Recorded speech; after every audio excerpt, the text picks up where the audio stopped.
Om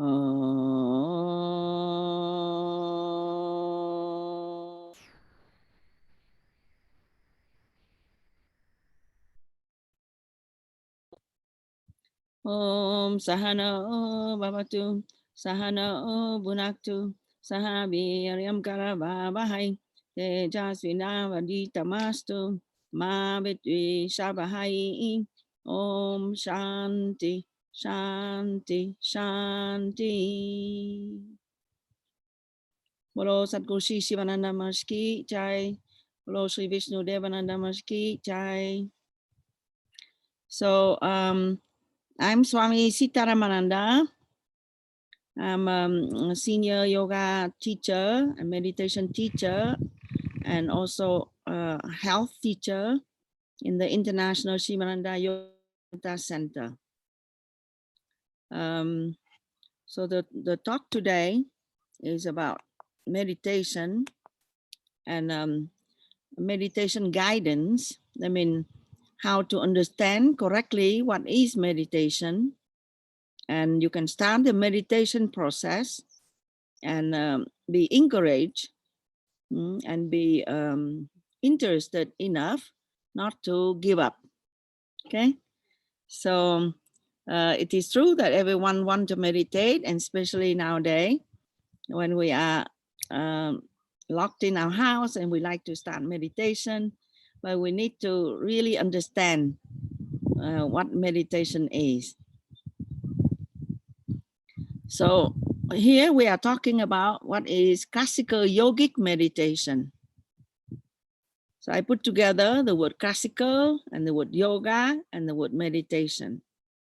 So classical means it's a long time teaching, more than 2000 years ago by the teacher named Patanjali Maharishi.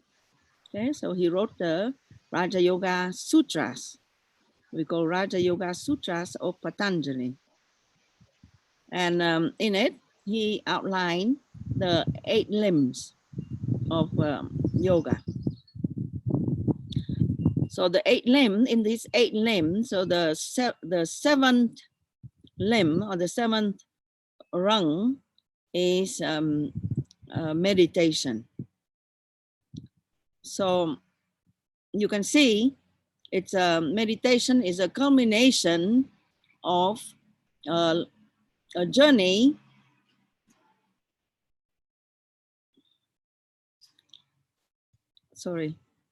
meditation is a culmination of the journey of yoga meditation. It's not the beginning, but we don't have to wait until we perfect the other 7 steps of the ladder in order for us to start meditating.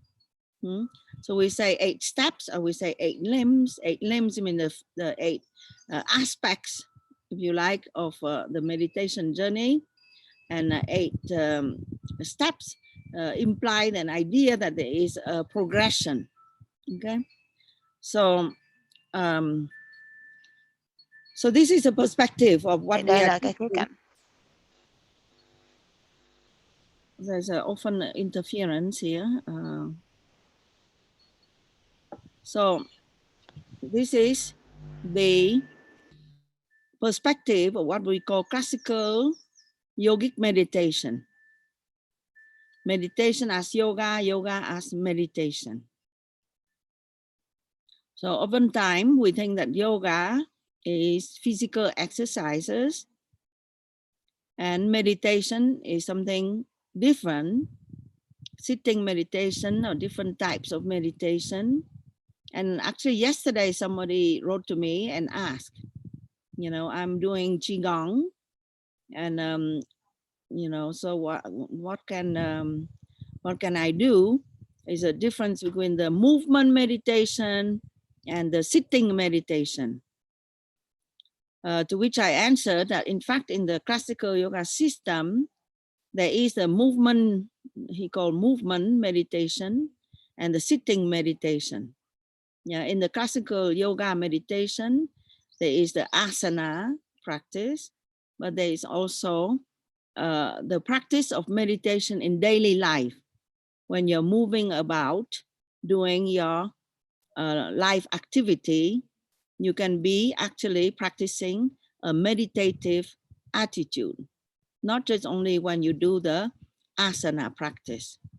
And of course, there is a sitting meditation, very involved sitting meditation, where you are closing, turning the mind inward, closing the senses, and looking within. So again, it's 再次呢，这个是 it's okay. So I try to talk slowly for the translator. 我会说慢一点，让这个翻译能够顺利的翻译。 So I remind for those who don't know, 然 the 后我 other 提醒这些不懂的这个学生们呢， 7 steps of the classical meditation. So the first two includes the ethical behavior. 这个呢，有2个是关于这个道德准则方面的。 Chinese interference, please. So the idea. Just have to set the Chinese channel because there wasn't working. So Ambika Now will it's translate. working? Yeah. Now I change it to my phone because the computer doesn't work. The mic won't work. But I'm hearing you. Yeah, so now it should work. Try again. Okay. Okay. So to remind you, the other 7 steps in the classical ladder of yoga and meditation. So the number 1 is the ethical behavior, the behavior to avoid, in order not to aggravate our mind and create more waves in our mind. So we need to restrain ourselves from a certain attitude, a certain behavior. So it's called the level of the do and don't, or the ethical guideline, Yamas and niyamas, the attitude cái thái độ and the attitude thái độ to mình thích nghi và cái thái độ mình interference. nữa rồi. The attitude that we need to adopt and the behavior or attitude that we need to pay attention to. So then after you have the yoga postures or the asanas, that is more known. And then you have the breathing exercise to control the prana called pranayama, that is more known. And then the pratyahara means the turning inwards or the control of the senses, that is less known. And these are the outer steps of yoga. Then come the inner steps. That means you don't have to move, but it's happening inside. You are not moving externally, but inside there is something's happening. So there's a step of dharana, concentration, and then dhyana, meditation, and the last one is called Samadhi, the superconscious state. Okay? So it's not the purpose of this webinar to talk in details about each of those. We can do it later in different sessions. But my aim in this talk is to remove false preconceptions about meditation that can bring confusion, fears, and short-term attempts. I mean, people would try, but then they don't continue. Actually, again today, I don't know, people somehow find my email, and I received an email of somebody that said that the person has been successful to stop all thoughts. I don't know how he did it, but he said that he's successful stopping all thoughts. but then it didn't bring him anywhere, and then he want to start again the thoughts. Can you imagine? He want to start again the thoughts, but then he has some fear and some kind of disturbances out of the stopping of the thought and the starting of the thought. So he must have done something that is violent to his mind, and it's not the proper way to meditate. You cannot just take literally the sentence in the teaching. Yoga is the elimination of all mental thought waves. You cannot take it literally like this. Yeah, and you can stop. You can stop in a artificial manner. You can maybe take some drugs, or you can maybe I don't know exactly what the gentleman did, but it's not the right way. Okay, so that's why this teaching about yoga meditation.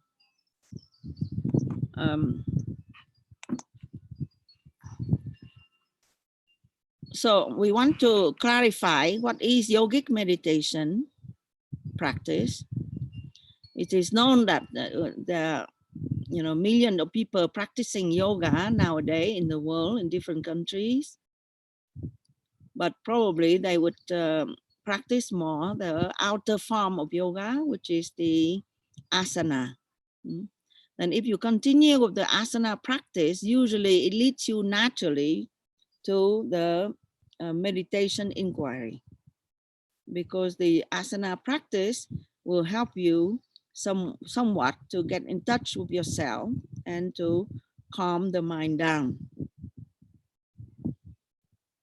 So to meditate properly, it is said that you need to have a teacher that can actually help you. And not all of us have access to the teacher. So I've been very fortunate that I have Swami Vishnudevanji as my teacher for a number of years, and be able to understand the subtlety of the yoga life and the meditation life. So first we need to talk about why meditate.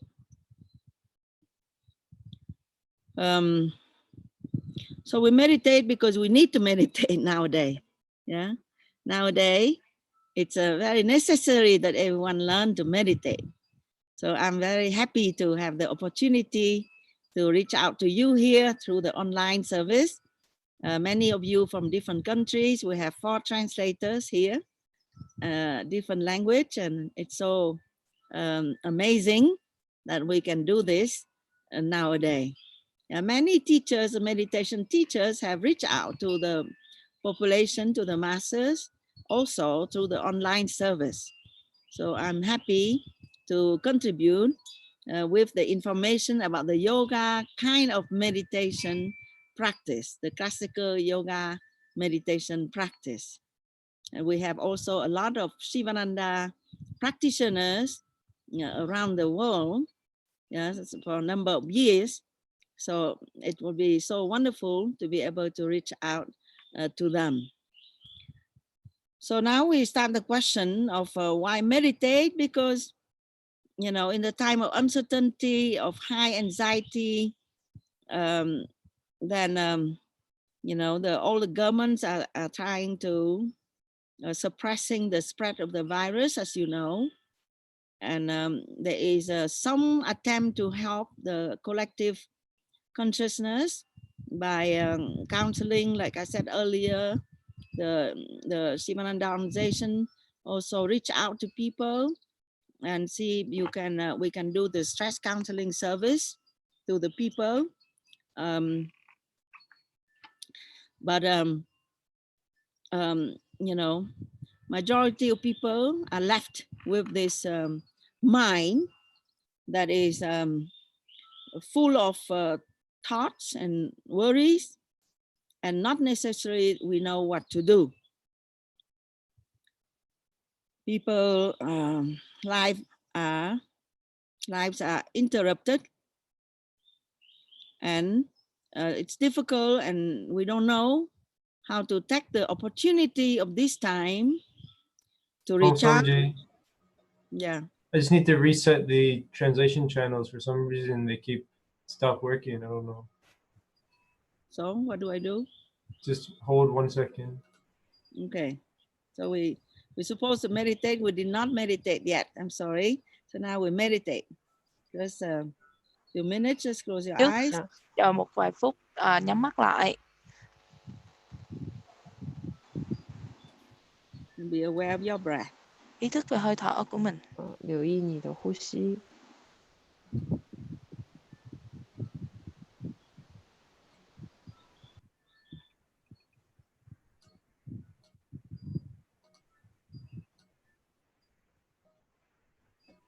Keep the body relaxed.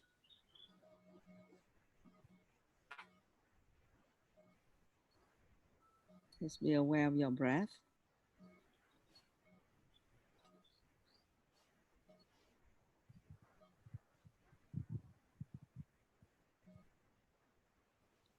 Later on, we will go through the more systematic guidance of meditation.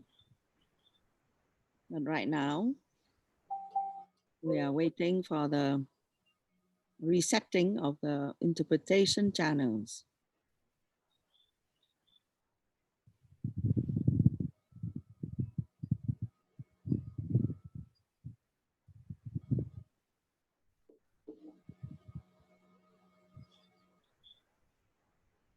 So let me know when you're ready.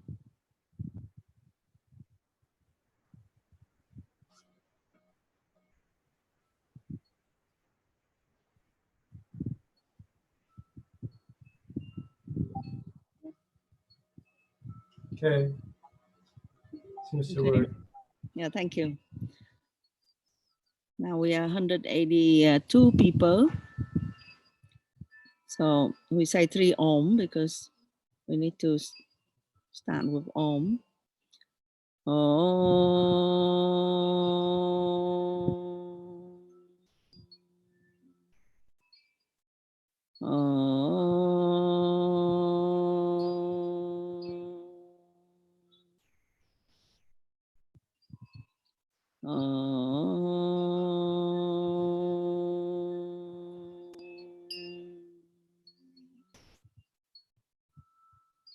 Okay, so Om is the sound of unity. Om is in fact the universal mantra that we would recommend to all beginners of meditation. So, so we were talking about the context of today, why we need to meditate. So the most important thing we need to remember is meditation is to attain inner peace. So that whole concept of inner peace, that means the peace of our soul, the peace of our mind, this is the purpose of meditation. So inner peace will lead us to the strength of mind or the strength of character, and it brings us the increased capacity to stay calm under challenges. This is what we need. So from the capacity to remain calm, the individual will not lose him or herself in fears and panics that lead to wrong reactions, which bring the individual down further and perpetuate one's already negative vision about self and about the universe. So we have talked about this, about fear and anxiety and the mechanism of fear, anxiety, and how faith and restoring faith is able to bring us back to ourselves. So please look up in the previous satsang. So now think about this. Inner peace cannot happen.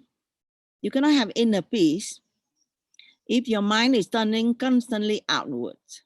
What that means in order for you to be successful in meditation, you have to be willing to turn your mind Phải inward to be có aware. cái ý hướng cái tâm trí của mình vào bên trong. Rồi, bị nữa rồi.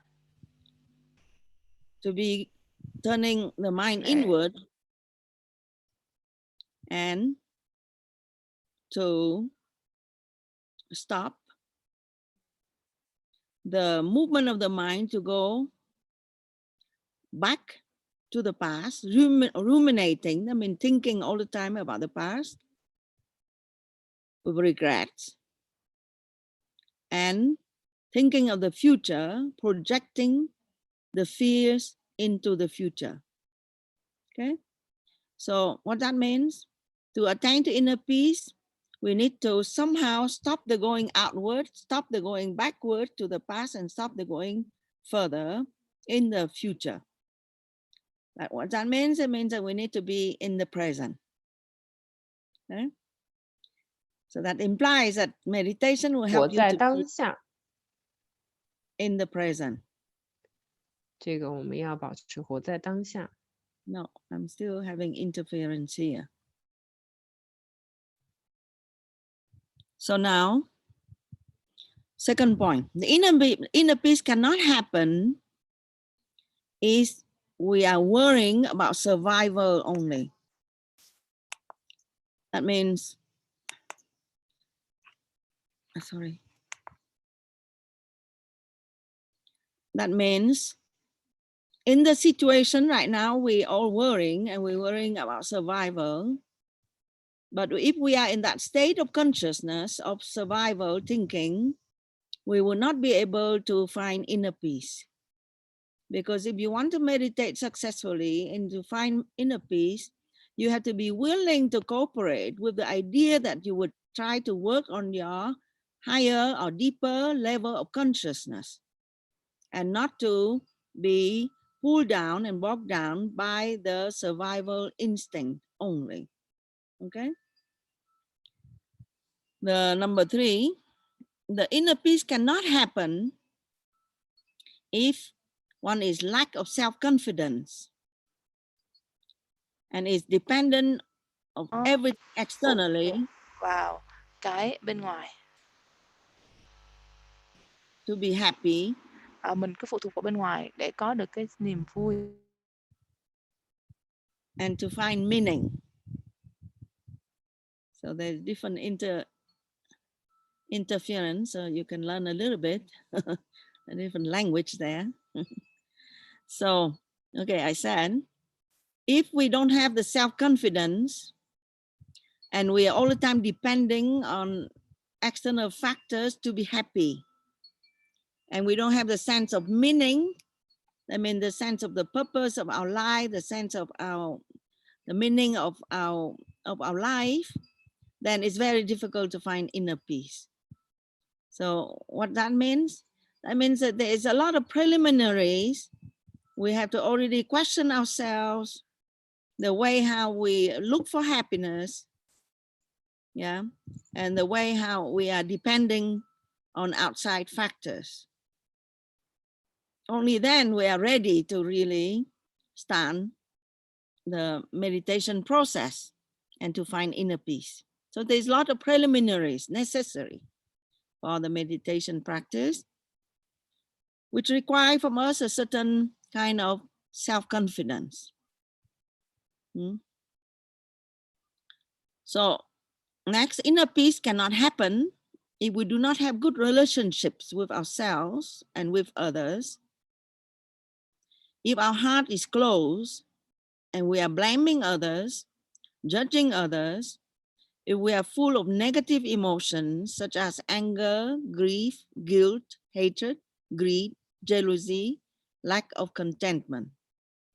Okay, so these emotions or this difficulty in relationships disturb our mind and we don't have inner peace. Sorry, Swamiji. I need to reset the Chinese again. For some reason, every time I reset the Chinese, then the Vietnamese stops. And when I reset the Vietnamese, the Chinese stops. The Vietnamese and Chinese are fighting with each other. No, I'm happy to have the different languages and Yeah. try to teach to different people that are from different countries, because we need to come to that we are all together and on this planet Earth, we're all together. So we just talk about that. We cannot blame, we cannot continue to be negative. So tell me when you are ready. 保持这个 One 负 more 面 second. 1 giây nữa thôi. Chờ một chút. Yeah. Mấy cái bài này em có ghi âm á. Bây giờ á, mấy anh chị nào mà muốn lấy lại cái bản ghi âm này á thì có thể message trên Facebook cho em nha. Để có gì sau này em có thể gửi cái bản ghi âm tiếng Việt cho mấy anh chị. Okay. Say something, Priya. Okay. Say something, Ambika. Okay. Maybe it worked, you know. Okay, thank you. So, we talk about our negative emotions. We need to work on our negative emotions in order to start the meditation process, and the meditation process will also help us to improve in our negativity. But we need to understand that the goal of meditation, of inner peace, will not be achieved if we keep indulging in negativity. So again, inner peace cannot happen if we are swayed by insatiable desires. And in the situation like this one, when our desires and our expectations are not met, our inner peace is replaced with frustrations and resentments.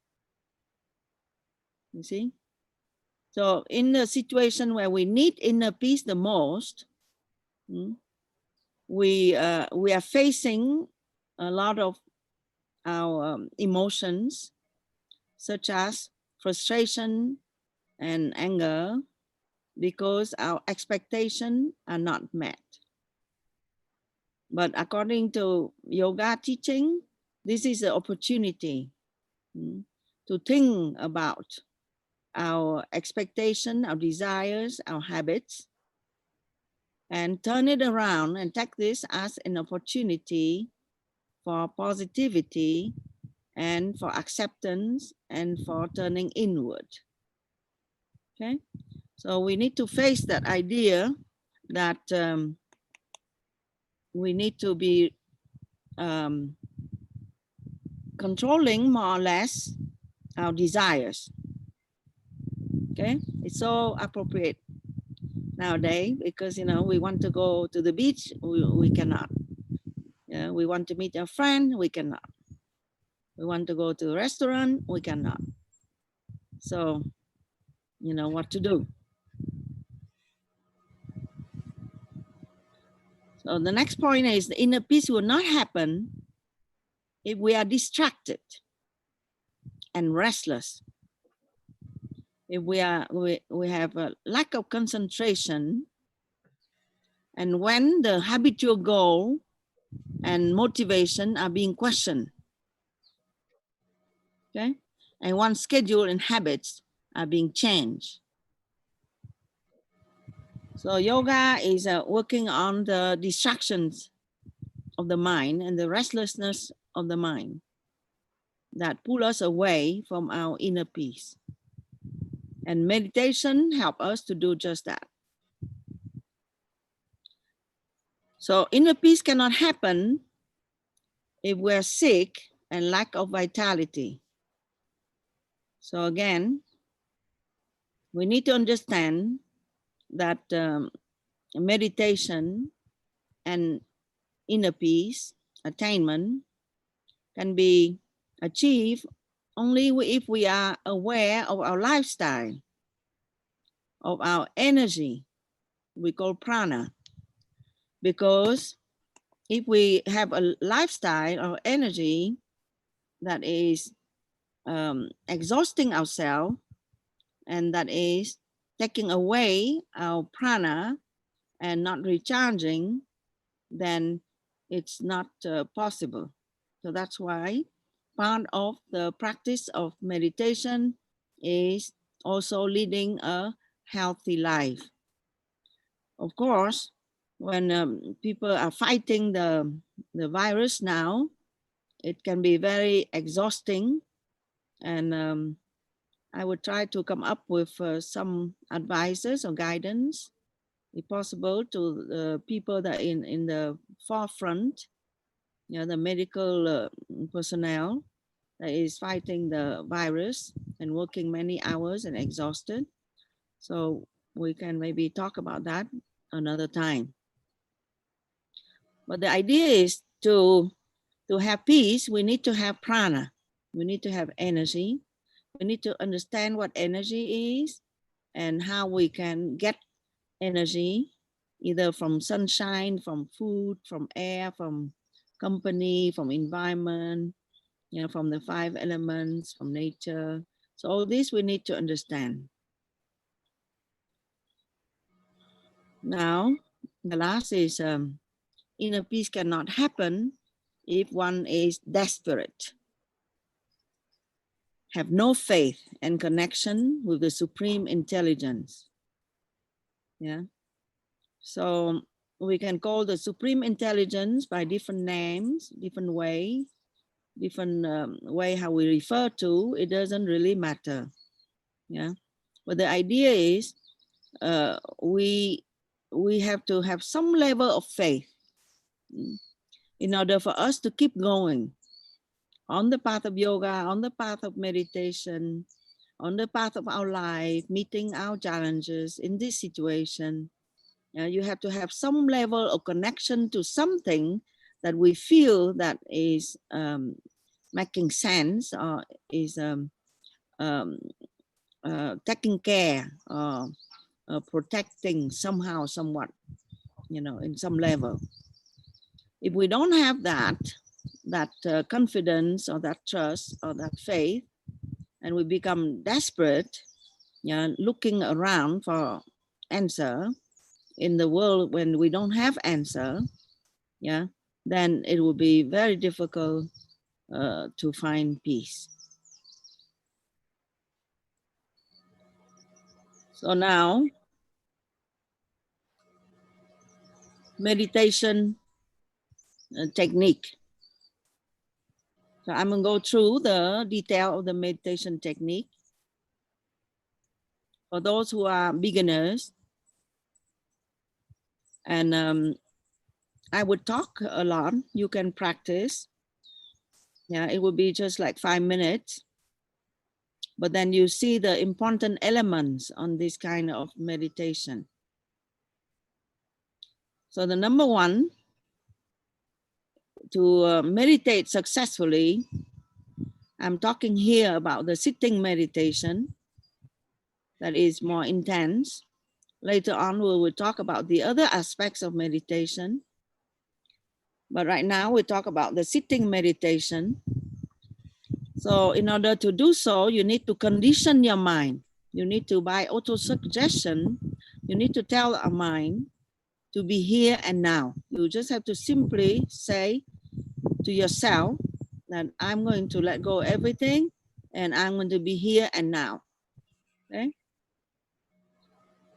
So you need to remember that your success in telling the mind to be here now depends on your practice to control the mind from before. Okay? Sometimes you can say that, but the mind will not listen. Yeah?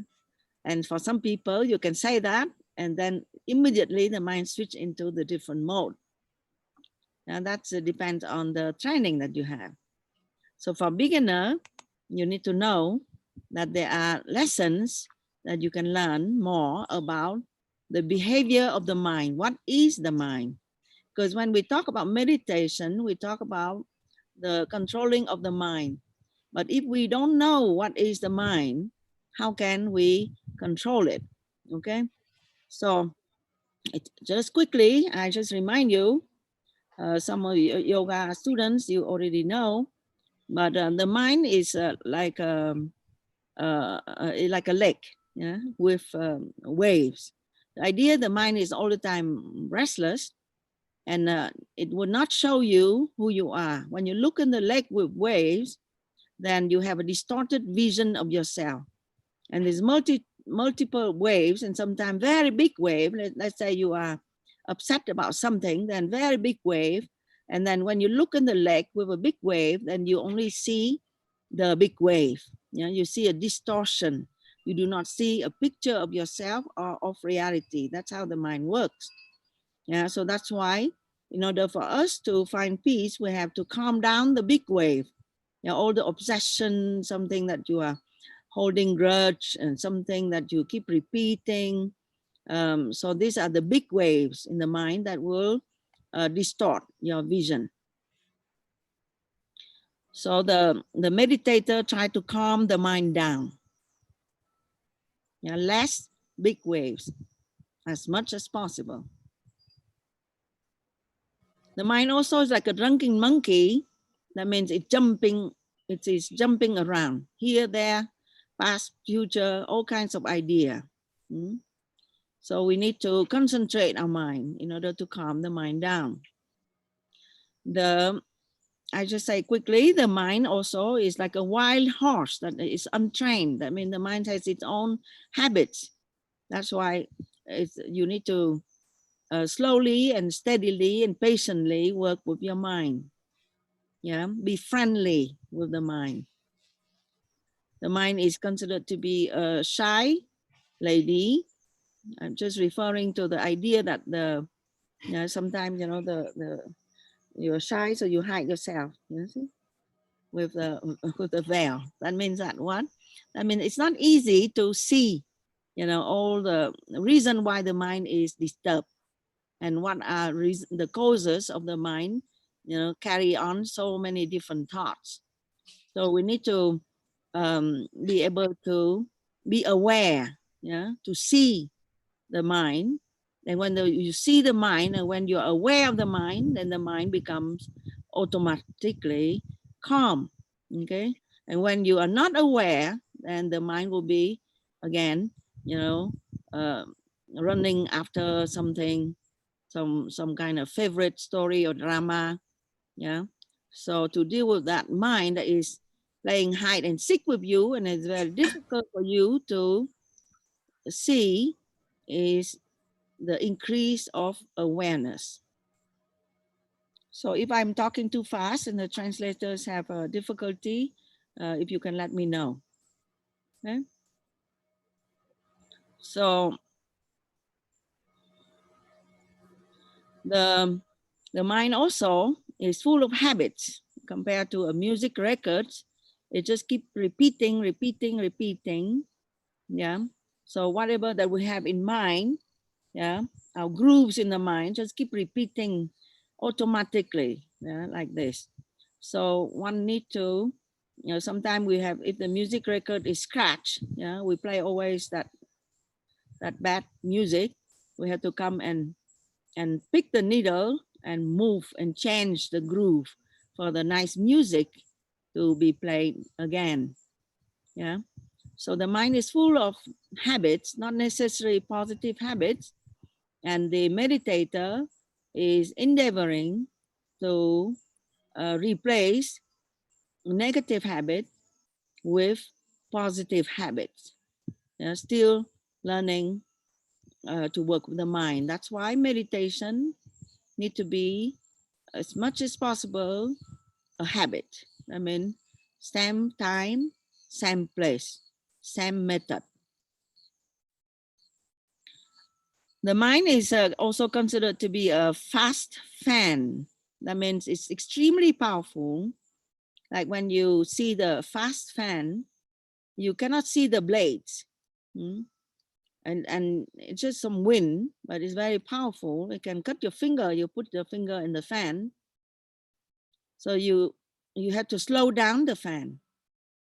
When you slow down, you start to recognize. It's okay. Okay, thank you. So just raise the hand, the interpreter, if I'm too fast. So the the mind is very fast. And that's why we become stressed, because we don't know what's going on. So that's why we need to slow it down.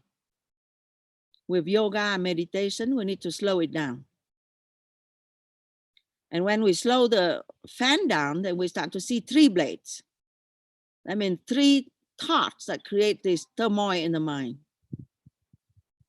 And then we can deal with it. If we can recognize the thoughts that are disturbing us at the base of our stress. A very important practice in yoga meditation is to slow down, to become more aware. And to know that the mind is very powerful and we cannot just stop it like this. The mind can only think of one thought at a time. Even though it's fast, it can only think one thought at a time. So that's why it's very important to learn about concentration technique. The mind is very related to the body. So the ancient yogis, they noticed that. That's why they devised the method of practicing asana to control the body, but in fact to control the more subtle mind. The next point is the mind is completely related to the breath. That's why in the practice of meditation, one has to learn to practice breathing. And yoga make a whole science out of it, the science of breathing. Different methods of breathing, that is controlling the prana, and the prana is directly influencing the thoughts. Now, the other important point that the yogis have found out is the relationship between the mind and the senses. So there are ways how we can withdraw the senses in order to calm down the mind. More sensual stimulation, more mental agitation. And the more the mind is calm, the more the senses will be under control. So the mind, last point, works with names and forms. What that means, with we have to think, we can think only when we think of concept and when we have an image. When we think of something, we have an image associating. So that's why the whole science of mantra that use image and sound to control the mind. This is another whole complete different topic, quite deep. We can talk about another time. And really the last point is the mind work of association. So we need to understand that when we think of something, we're not thinking about this alone. We think of the thought, and the thought will lead to another thought. This thought will lead to another thought. That means there is the habit of the mind to think in chain. That means, you know, you think of something, either you're aware or not, but then that thought will bring in 10 other thoughts. If, let's say, you are thinking something positive, and the thought and its friends, the 10 other thoughts that are positive, will make you feel good. But let's say that you think of something negative, and then the negative thought will carry also with it 10 other negative thoughts, yeah, then it would pull you down. Okay? So you need to be aware of the associative tendency of the mind. And if you can, just keep focusing on the one positive thought, then you know that the positive thought will bring in other positive thoughts as well.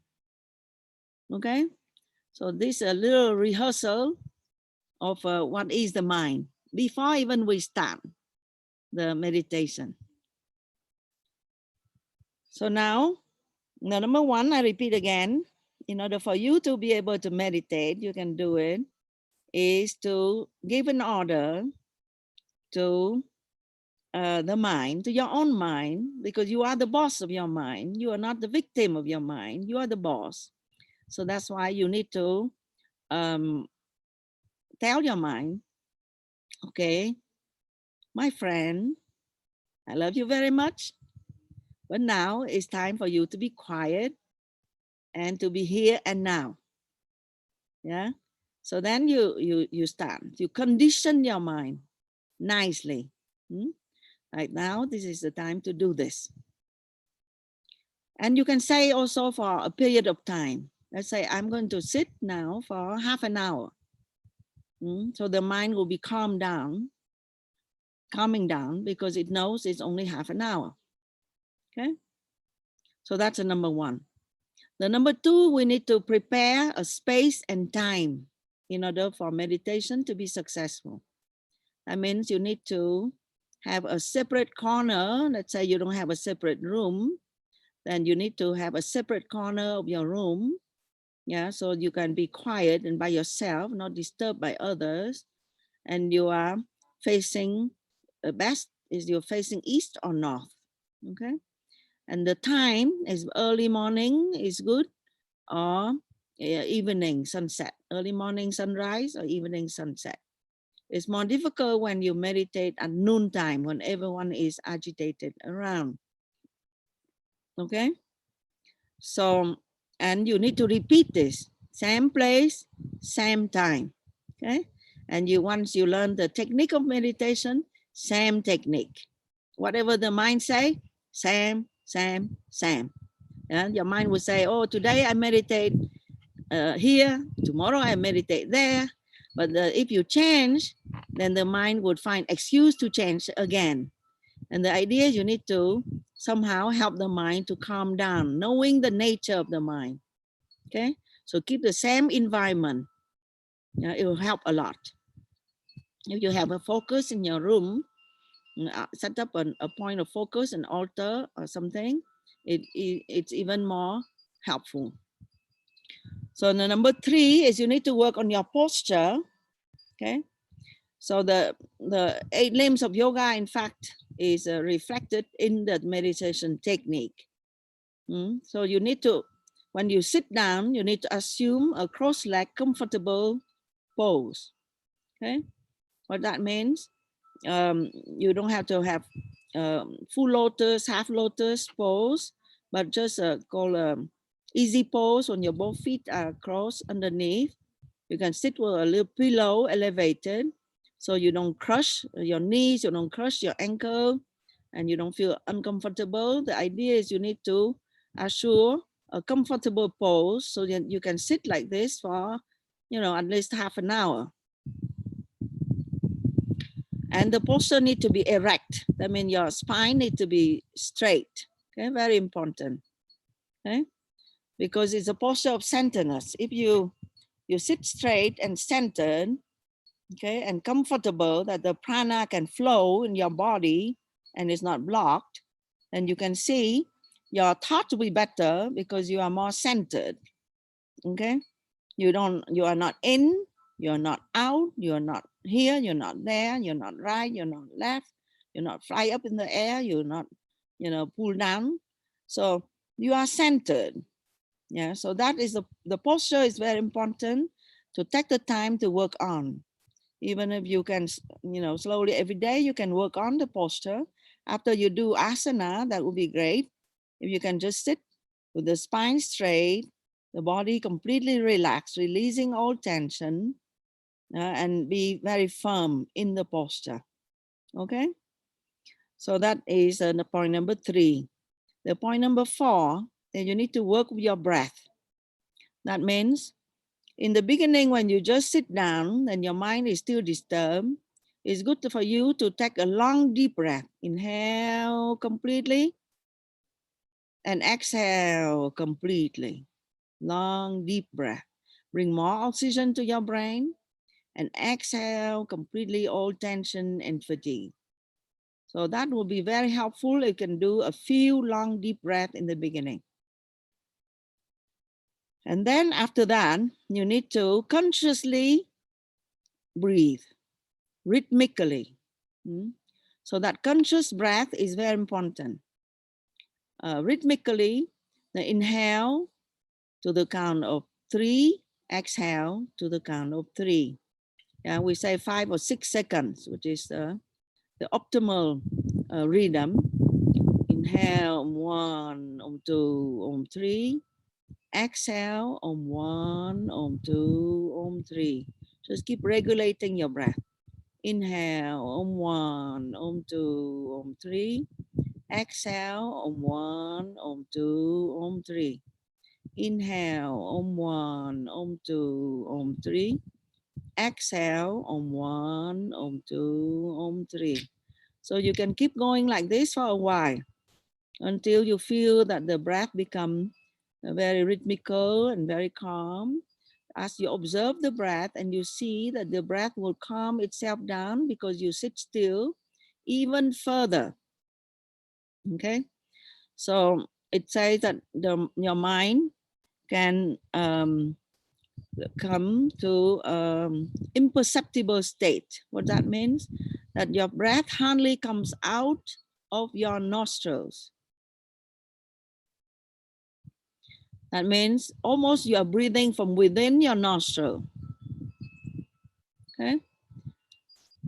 So again, inhale, 1, 2, 3. Exhale, 1, 2, 3. So you do like this for yourself for a while. Just rhythmically inhale and exhale. Not too fast, not too slow. Follow the same rhythm. And keep observing the breath. After some time, you see that the breath will calm itself down even further.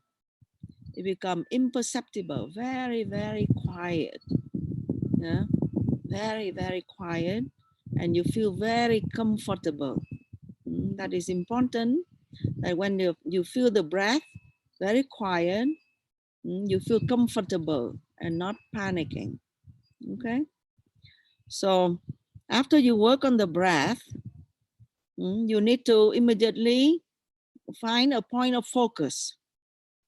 The point of focus is either the point between your eyebrows, the seat of the mind, or the point at the middle of your chest, the seat of your heart.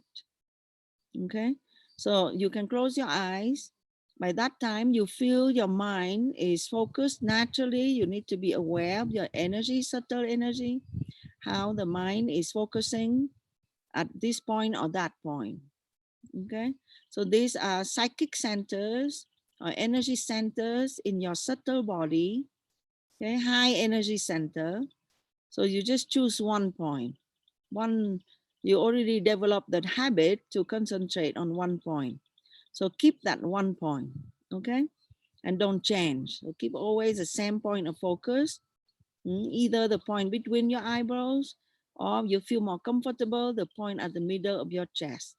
Yeah, if you don't know, then practice after some time. You choose at one point and that's it. You don't change anymore. And then the next is that you need to give to your mind some objective focus. That means the mind cannot just run empty. Yeah? You say that you will contemplate, but really your mind can be distracted. Yeah, and then the mind can go back to its habitual kind of worry and concerns. So it's good to lift your mind up by giving to it an object of focus. Okay, the object of focus best is the mantra, which is pure sound, pure sacred sound. So the sacred mantra, universal mantra, fit for all types of people and all cultures and all religious background is the mantra Om. Yeah, Om. In fact, Amen is Om. Om is a sound of unity. Is a sound of your breath itself. Yeah, it's the sound of all things that breathe, all things that is alive. Yeah, so that bring us to that essential unity, essential nature that binds us all. Yeah?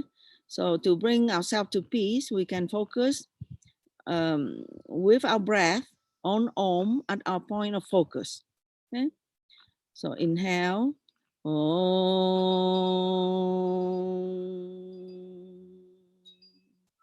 Exhale, Om.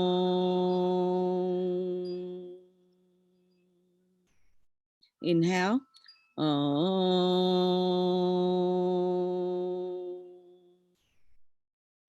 Exhale, Om.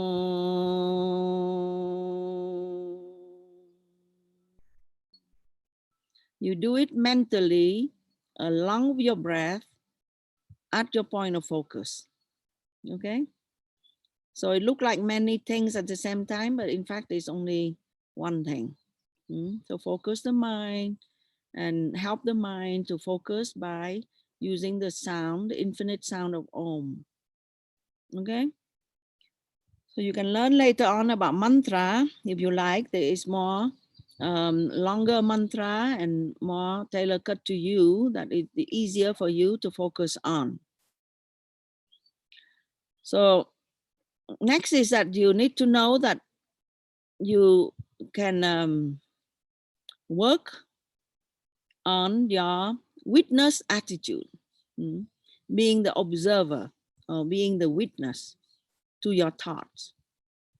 Of course, when you focus, you attempt to focus, the mind is still very wide and having all kinds of thoughts. Okay, so when you are meditating and you notice the thoughts that show up in your mind, so instead of fighting of the thoughts, yeah, and say, oh, I'm not supposed to think about this now, or something like this, you can just simply observe. You step back on your seat as the observer, as the witness consciousness of the thought. You let the thought come and you let the thought go. So the thought is like a wave. It will come and it will go by itself if you are not putting more energy fighting with it. Okay, so the idea is you need to develop that faculty to be aware or to observe the thought. You observe the thought and you let it go. You bring yourself back to the focus of Om. Yeah. Again, you are sitting quiet. You observe the thought. You let it go. And you bring back Om. Om. Om. Mentally. And you might again be disturbed again by the thought. Again, you step back. You become aware.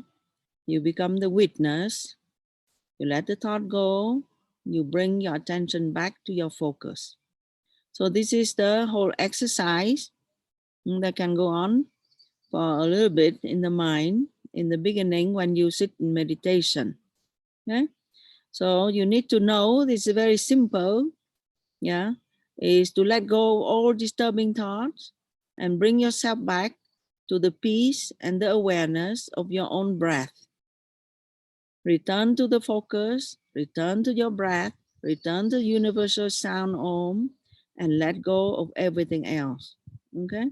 Your mind still is focused. Okay? Your mind is not escaping, the mind is not wandering, your mind is focused. But focus on something positive and calm and simple.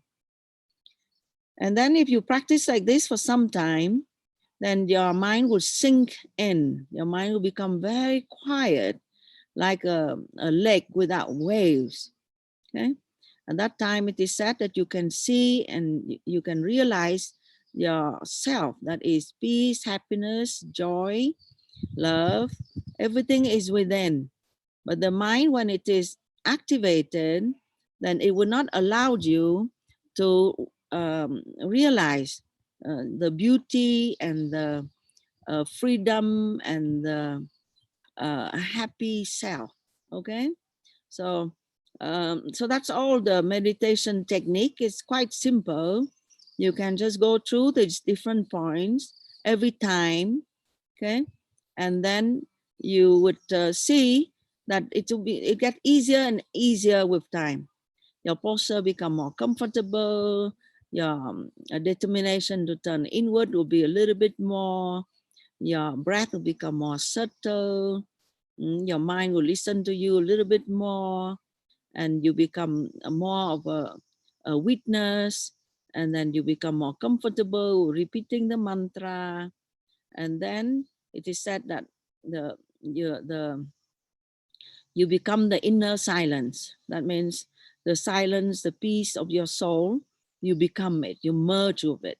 Okay, and that time you cannot really describe it, but you just stay with it, you stay with yourself. Yeah, and that is a very beautiful practice, a beautiful experience. Okay, when you start to find the inner peace, inner silence, it is said that it is described as the meditator, the object of meditation, and the act of meditation become one. So there is no action, there is no effort, yeah, and there is no me that try to be meditating. There is not something that I need to concentrate on. There is not something that I seek. I'm completely contented, happy being with myself. So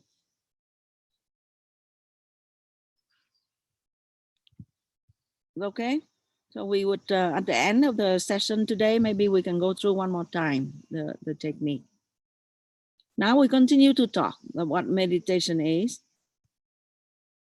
and what meditation is not. Yeah? So you have a clear idea, so you don't do wrong thing.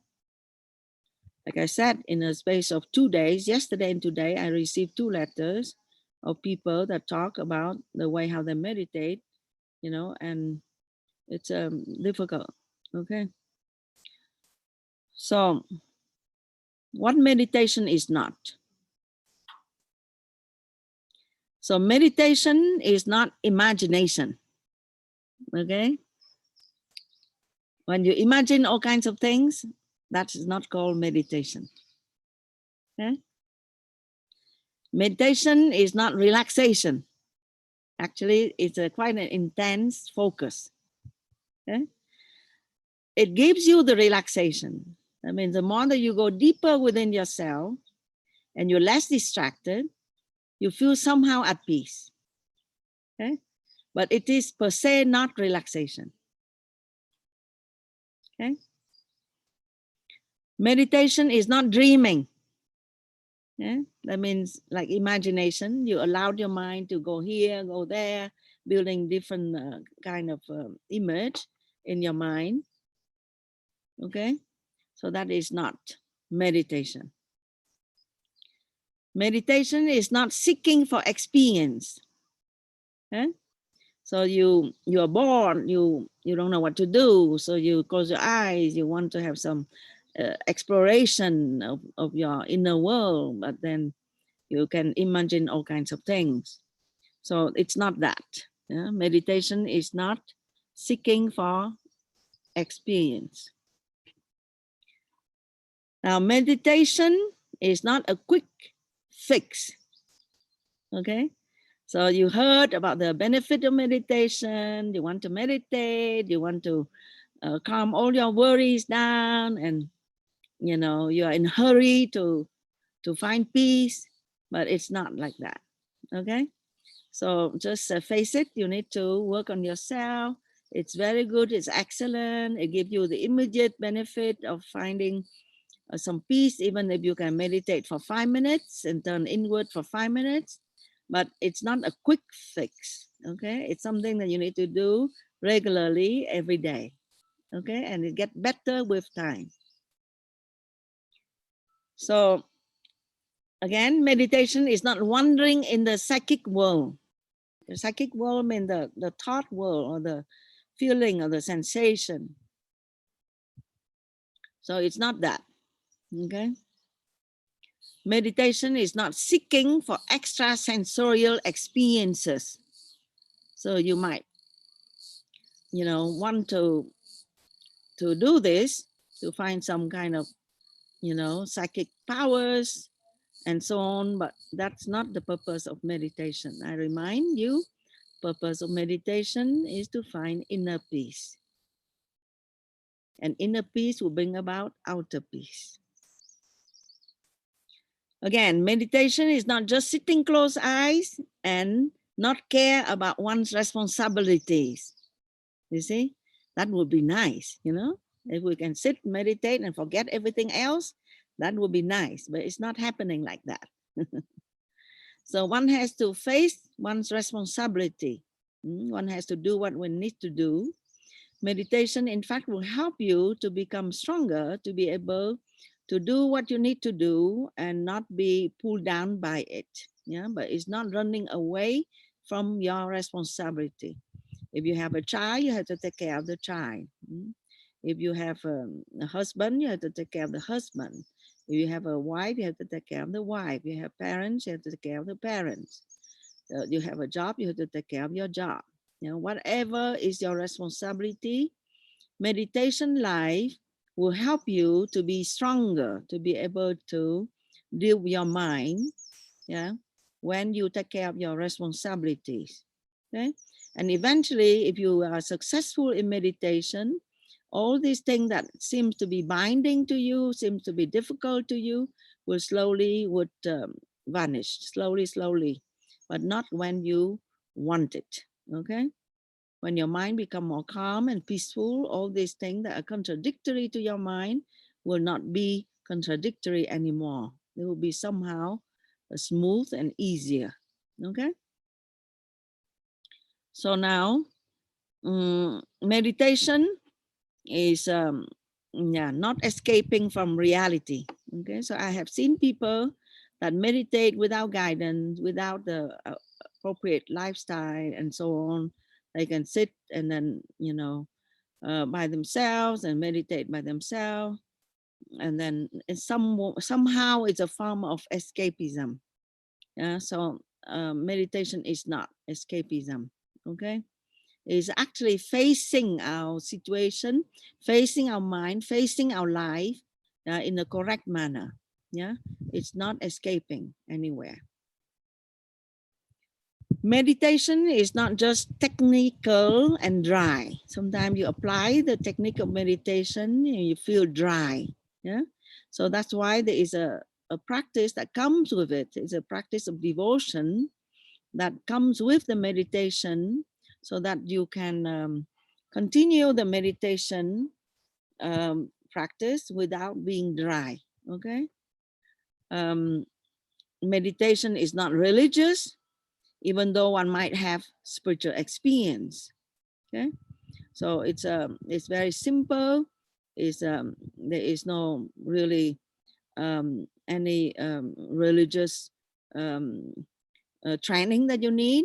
Yeah, it's your own self. Yeah, meditation is finding your own self, your own deeper reality. So you're not seeking for this spiritual experience. It might come, but you're not seeking for it. Yeah, and it's good that you do everything step by step and follow instructions. Okay. Okay, so we are finishing the long list of what meditation is not. Yeah? And now we start this whole long list of what meditation is. So we can just take a 2 minutes break here, and you can take a break. The interpreter can take a break, just 2 minutes, okay, and we come back. Those who are not leaving the screen, then you can just close your eyes and you can meditate for a few minutes.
So thank you very much. So we continue. Thank you for being here. I know this kind of webinar is long and involved, but I feel like I have to give the whole picture, because if I talk about this, I don't talk about that, I feel the understanding is missing. Yeah. So now, so we talk about what meditation is not, and now we talk about what meditation is. Yeah, this classical yogic meditation. So the first thing we need to say is meditation is practicing the 5 points of yoga life. Okay. So it's not just sitting, close eyes, expect something to happen. It's part of a meditation lifestyle called the yogic lifestyle or integral yoga life. The 5 points of yoga life, as per Swami Vishnudevanji, are the proper exercise, the yoga asanas, the proper breathing, the pranayama, proper relaxation, savasana, the proper diet, vegetarianism, the positive thinking, and meditation. So these are part of the meditation life if you practice these things. So without going too much in the details of the practice of asana or postures, you need to know that the asana practice helps to still the mind, okay? It removes blockages in the flow of prana and allows the prana to flow, okay? The second point, the pranayama practice purifies the nadis or the subtle channel of energy and balances the mind and helps to bring the mind to higher dimension. The conscious relaxation, either done separately or along with the asanas, basically help awareness and teaches us detachment. Ultimately, detachment toward our body and our mind itself. Okay? And when we can detach from the body and the mind, we can rest in our own true nature. The fourth point, the proper diet, in particular, the practice of vegetarianism, eating non-harmful food, gives us life force. As we consume food that is high in prana and that is alive, and also help us to alleviate our mind through the practice of non-violence or ahimsa and respect of animals. Yeah, these days I feel acutely that this is a very important topic. And I just pray that the world become vegetarian. So positive thinking, the next point, allows our mind to keep going with meditation. Because if we are not positive, we start meditation life and then we cannot continue. So positive thinking help with meditation and help us to keep seeking higher truth. Okay? Because meditation, you have to seek something higher. And you have to be positive to seek something higher. The ultimate positive thinking is, in fact, the assertion of our true nature. Nobody prevents us from doing that. It's our own habit of thinking of ourselves very low, but we can learn to affirm ourselves. I am pure consciousness. I am bliss absolute. I am happiness itself. See, all this you need to do. And also to detach from the thoughts and the emotions also. Okay, so that's a positive thinking practice can help us to do so. So meditation life is practiced little by little. Okay? The idea is you have to integrate the meditation practice in your life and you practice little by little. What that means? Now, you don't have to force yourself to sit and meditate 3 hours, 6 hours. You don't have to, and then you get burned out.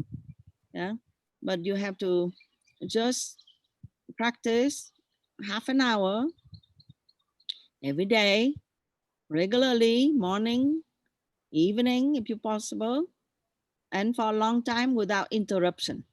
Okay? So that is really the key.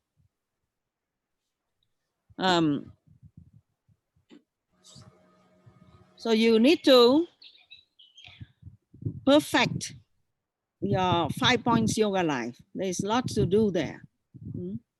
How to eat a little bit better, how to relax a little bit better, how to become more comfortable in our posture, how to breathe a little bit deeper, how to be aware of our breath more, and all this. Yeah, you need to practice the 5 points yoga life And the practice of 5 points yoga life is the practice of meditation itself. You become more aware, you become more centered and clear. So meditation life is not separated from the dedicated time sitting meditation. Okay, so that's the important point that we need to understand. Meditation life is not separated from the sitting period of meditation. Okay, so it is difficult to give up meditation once you understand the intricate relationship between the different practices, all under the banner of called meditation. So in reality, the quality of your sitting meditation, turning dedicatedly inward, will influence your waking life, and the quality of your waking life will influence the quality of your silent meditation. Okay? So now, going further, on top of the practice of the 5 points yoga life, you also practice the 4 paths of yoga that are working on your inner attitude. Okay, so you practice certain qualities. And number 1, karma yoga, which is a practice of selfless action. When done properly, the meditator is improving on his selfless attitude towards life and towards meditation. So the meditator will become better in offering of one's action. So the meditator will renounce the being in control. So that is very difficult to do because we always hold on to things and want to control things. And when we do that, we keep tying ourselves deeper into the chain of karma. This is quite involved talk. If you remind me, I'll talk about that later. But we have to learn on the selfless attitude, which is the conscious offering of our action and our life, without holding anything back. That is the selfless attitude, the offering of our action and the result of our action, and being the instrument of high will. This is not an easy thing to do. But in general, when you become a meditator, you try to be selfless as much as possible and try not to be in control, right? It's not like you are not, I'm telling you that you need to control the mind. And now I say to you that you need to be not in control. So you need to understand this correctly. What I'm saying is oftentimes we think that we control everything. We are the boss and the top of everything. And we are, we are constantly doing action only as we like it, and we expect result. So that's not the right attitude for the meditator. Okay. So the second thing, before that, I want to say that, and apply to the meditation practice, when you practice that selfless attitude of karma yoga, it means that when you meditate, you just do your duty and you let go of expectation if your meditation is good or bring you anywhere or not. Okay, that is very important for you to continue, because if you meditate and you expect that something will happen, and then when you look inside and you don't see anything, and you go out and you see your life is the same thing, then the tendency is to give up. But the idea is you need to understand that you need to practice meditation regularly in your life without expectation. Okay, and you know that it would somehow would help you, it would purify your mind, calm your mind down in a subtle manner, but don't have expectation. Be selfless in attitude. Okay, so the point number 2 is the practice of bhakti yoga, which is developing a humble attitude. So the meditator need to develop a humble attitude towards life and towards your personal relationships, seeing all your relationships as opportunities to learn to curb your ego self and to join each other in love. So you need to have that attitude also, the positive attitude toward your relationships, okay? And need to reconnect with the core heart of yourself, which is the heart of love. So then you would purify your lower emotions, you will sublimate your lower desires, and you return to pure love and to the respect of all. So the devotion and the faith to the Supreme will make you calm in all situations and help you to self-surrender your limited view to embrace the unknown. Okay? The meditator learns to be very flexible. Yeah, that's also that's something that is good to equip yourself with, which is an open and flexible attitude, and also being very soft in your meditation practice, even though you need to be concentrated, and very determined and very systematic, but at the same time you need to be soft, when you approach meditation. I mean, you need to be not violent to yourself and not violent to your surrounding. Be humble. So the number 3 classical yoga method is called Raja Yoga. Okay. So what you need to develop is you need to develop the awareness of the mind and a constant practice of one-pointed concentration. Okay.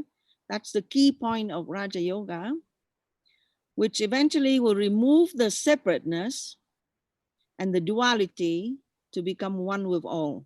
So first you need to bring the mind to a higher state of concentration, of awareness. Then at that time you can go beyond the duality, technically speaking. So in daily life, the meditator is aware of the mind and constantly endeavors to keep the mind focused on positive goal. Like we said earlier, you keep the mind focused on Om, and then you let go of all thoughts and you bring it back to Om again, and you go deeper and deeper in Om, and you become Om itself. The meditator will build up strength and forbearance, for advanced stage of meditation. So we need to become more aware, and we coach it back again and again. In the beginning, you find it a little bit tedious, but eventually it will get better. And with Raja Yoga is, like I said earlier in the beginning, the Yamas and niyamas practice. The practice of virtues and the practice of staying away from vices will keep the meditator very busy. If you take this very seriously, then there's a lot to do. Okay? The Hatha Yoga, that is part of Raja Yoga. So that is the way how we think about this. Hatha Yoga is not separate from Raja Yoga. It's one aspect of Raja Yoga. I mean, you practice the posture in order to help you to control the mind, and and you practice the control of the body. You practice the control of the breath, and you practice the control of the senses. Okay, so all part of Hatha Yoga. and that is very involved, very interesting. So if you take any of these things seriously, then you can really be busy for years.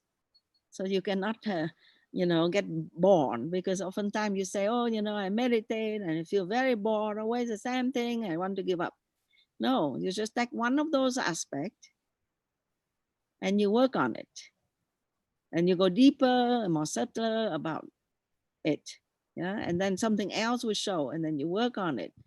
I've been doing this almost 40 years and never bored for a moment. Okay. So now the last point is jnana yoga. So what is it? It's about a sense of knowing what is real and true and what is changing and illusory. So that is something that the meditator will acquire. Yeah. After you do some kind of intuitive inquiry. We did have a talk about that earlier. So we practice the general attitude of detachment and a wise attitude, along with the self-confidence and self-affirmation of who am I truly from the inside. Okay, so we have some kind of understanding and feeling of the essence of all. That is one. We practice unity, diversity. So that is also part of the luggage that the meditator want to equip oneself eventually. Okay, is that inquiring about the true nature of oneself, a philosophical approach to oneself and to one's life and one's reality. Okay, so we almost complete our session here. So I just want to remind you that you need to integrate meditation in your daily life. What that means? That means that you need to have a daily routine. Okay, it's helpful for you, for your health, and for your life in general, to have a daily routine. Yeah, waking up early, meditate, do asanas, and do your activity, eating same time, resting, relaxing, taking walk, evening again, eating same time, and again, meditating before you go to sleep. So all this establish a reasonable daily routine that you can follow. Okay? That will help you to integrate meditation in your life. Have a daily schedule. You can follow the ashram daily schedule and try to adapt it to your life. And remember, little by little, you don't do anything too much. You try to be balanced. Little this, little that, little this, little that, little meditation, little chanting, little relaxation, little work, concentration, and so on. Okay, so that's the key. So I say always finishing, but it's not finishing. It's almost finishing. We just remind you the obstacles. Okay, so we know already what meditation is, what meditation is not, what to expect, what to do.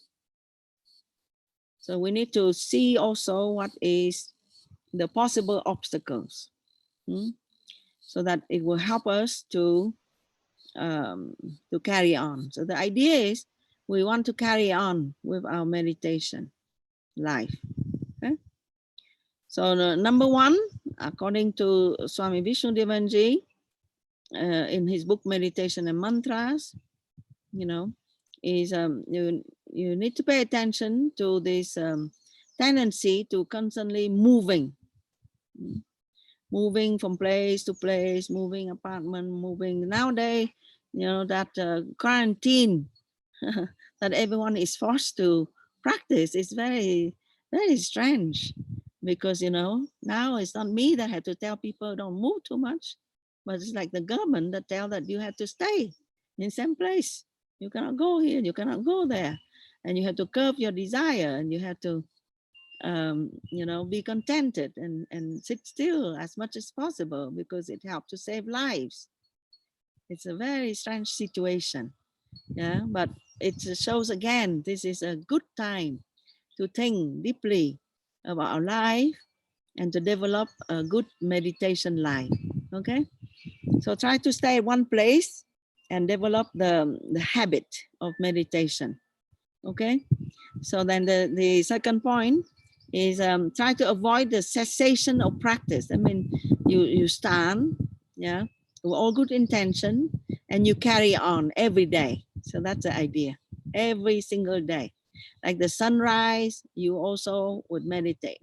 Yeah, you have to eat every day. You have to brush your teeth every day. So you have to meditate every day. Okay. So what's the story now? Okay. So you can modify your practice, but don't cease to practice.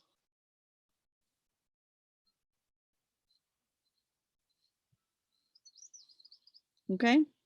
Modify your practice, but don't cease to practice. That's the key. Practice little, but never stop. Modify your practice, but don't cease to practice. And earlier I gave you the whole long list of all the different aspects of meditation life that you can improve. Yeah. So modify, be aware that you are working on this, you're working on your diet, you're working on, you know, your punctuality and all of this. Yeah. But don't cease to practice. Yeah. So the key of it is that you need to be reasonable. Don't let your mind kick you. If you force your mind too much, the mind will kick you. Okay. So you just need to practice regularly, steadily, little by little. And then that's it. Carry on with your life. Yeah. Don't force yourself too much. Don't turn things around too much in your life very quickly. Things don't work like that. And don't be violent toward yourself. And then you need to take care of your health and your diet, because it can be an obstacle. Yeah. So if you are sick, you know, you catch the infection or whatever, your, you know, you become infected, it would bring your energy down.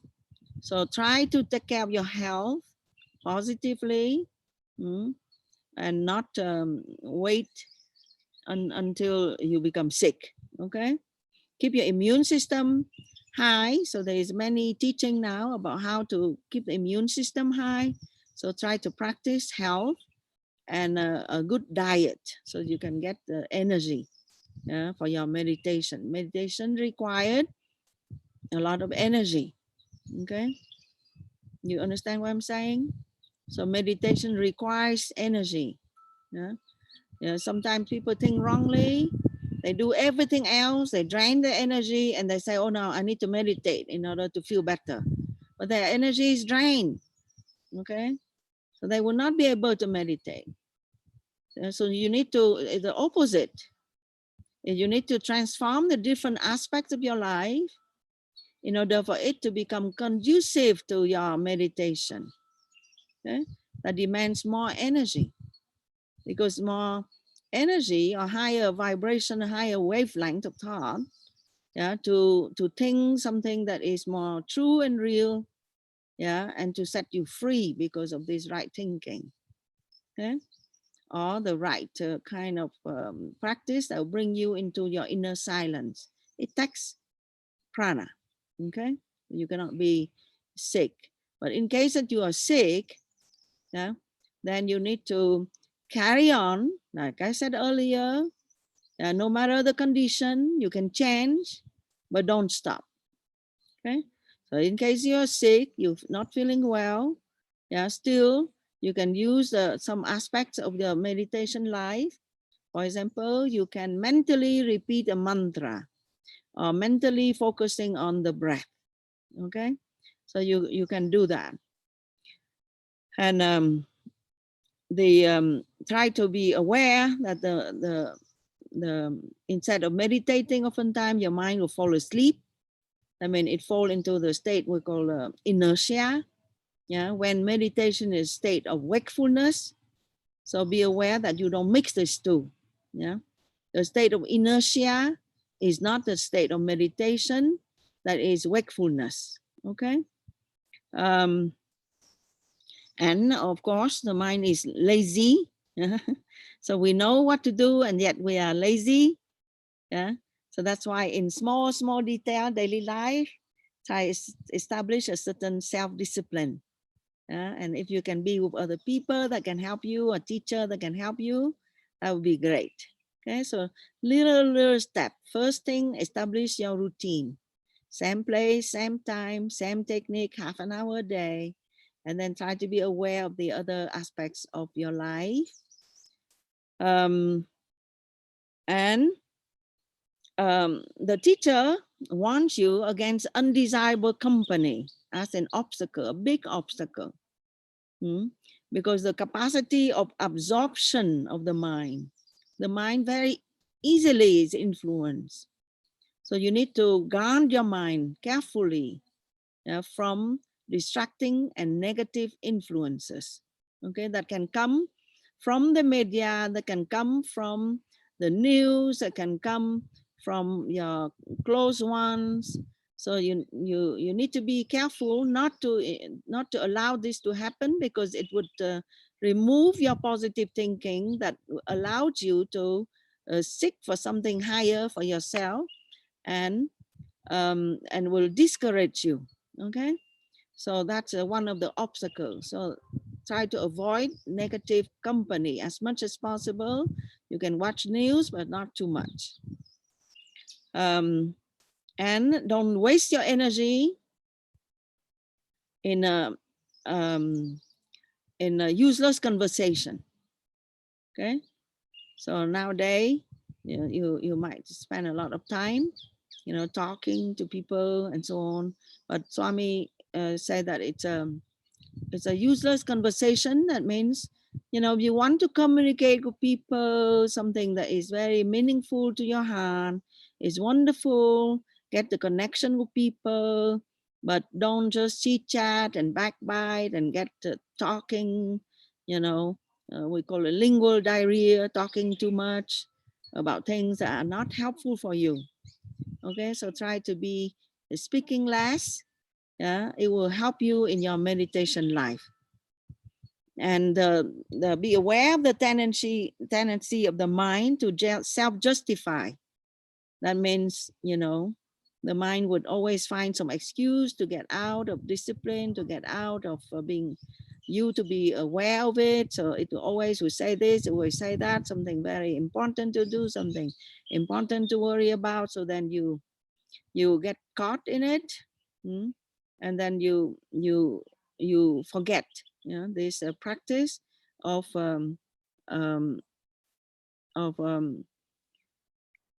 being aware of the mind, and to bring the mind to positivity and concentration. So the emotional obstacles we already talked earlier. We can talk another time, that how your mind need to be in general positive. Yeah, that you are working on yourself to be free from anger, from depression, from doubt, from memory. Why memory? Because the mind always repeat the same thing, go back to the past, and it's like a music record that is broken. Okay, so this can be obstacle. Okay, so you need to go forward and be free from fear, greed, hatred, and don't lose your vital energy. Be very careful the way how you spend your prana. And then the last point is regarding your meditation experience, is to say in general that you need to be detached. Okay, whatever happened during your meditation life, your meditation practices, either some some vision or something that you, some mystical sound you might hear and things like this. When you advance in meditation, try to be detached from it. It's not the goal, it's not the purpose. The purpose is to find inner peace. Okay, and do your daily practice and let go of any kind of experience. Don't try to judge. Don't try to tell yourself that you are advanced or not advanced. Yeah, it's not for you to judge that. You just need to do your duty humbly toward your own self, toward your own life, toward humanity, by uplifting yourself daily, a little bit at a time, changing your habit and so on, but without expectation. Okay, so that is the wisest attitude that we can recommend, is to do it, but without really try to judge yourself too much. Okay,